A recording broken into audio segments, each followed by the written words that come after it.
I finally got it in-house, the Atomos Ninja 5 or Ninja V.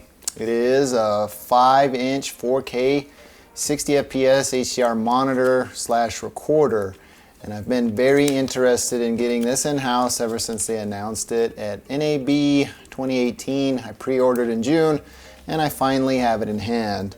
It is about an inch and a quarter thin and has 1,000 nits of daylight viewable capacity or capability. And it has a bunch of awesome things that only Atomos can do, and they finally brought it to us in a 5-inch form factor, and I'm really excited to get into this. So without any further ado, let's crack into the box because I am super excited to have this in my hand. Here's the retail packaging, and it's got a nice little pull tab right here that you can lift up and be presented your new monitor. And holy crap, is this awesome. Super awesome. Quick look at that real quick and we'll see what else comes in the box. Nice foam inserts, protective cover, and welcome to the Atomos family. I've actually used Atomos before in the past, and I want to see if they provide a screen protector like they've done in previous versions, which is, I'm not going to expect much. Nope, just the actual manual. Leave me a comment down below if you actually read the manual. Here is the power adapter.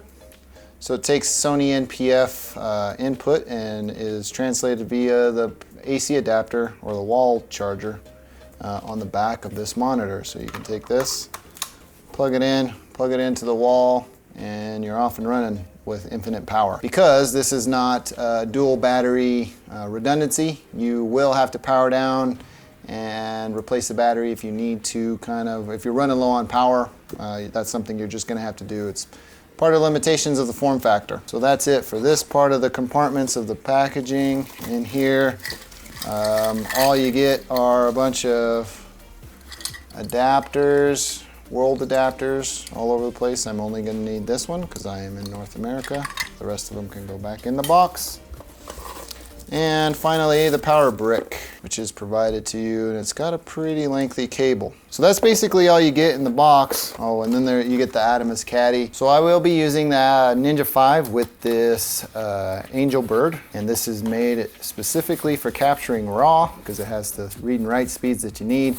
Angel Bird's presentation and packaging is second to none when it comes to SSDs. As you can see, this is a full-size SSD, and that fits right in there, and it adds quite a bit of heft to it. So there's no battery or anything like that.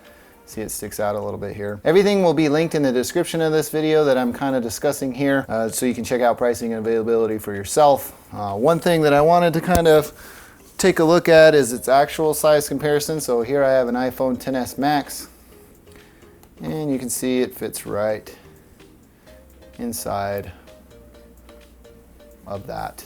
And they are pretty similarly sized when considering the two. Never mind my fingerprints and smudges.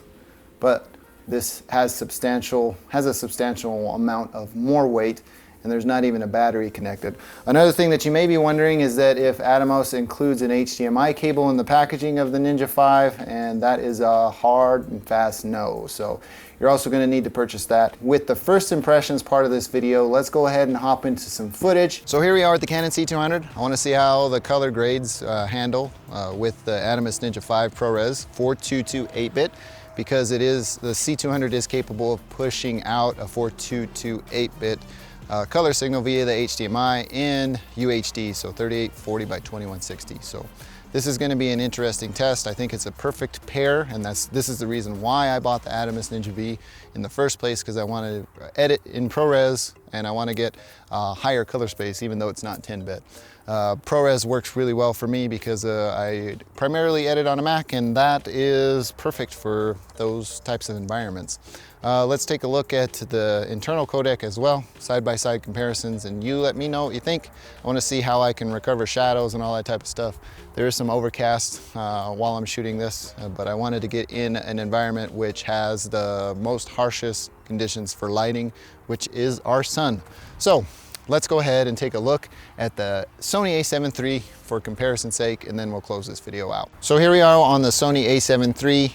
It's being recorded simultaneously to the internal SD card in 420 8-bit, and a little bit of detail on the actual picture profile that I selected. I found that Hyperlog Gamma, or HLG, does the best with dynamic range, and I'm also passing this out into the Atomos Ninja V to see how it handles it. The good thing about the Atomos Ninja V is that it handles this type of HDR content in a way that is very beneficial to the whole system.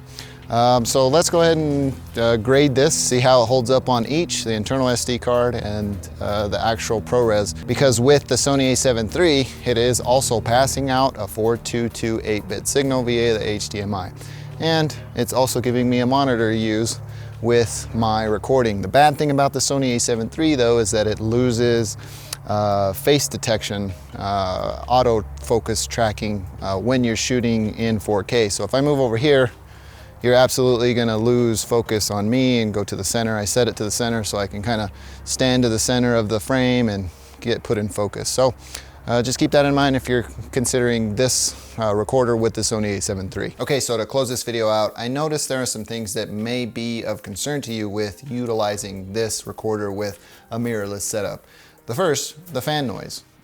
It is apparent when you're not recording, but it does an excellent job at making that almost near silent when you are recording. So if I sit here quietly and I come really close to the monitor,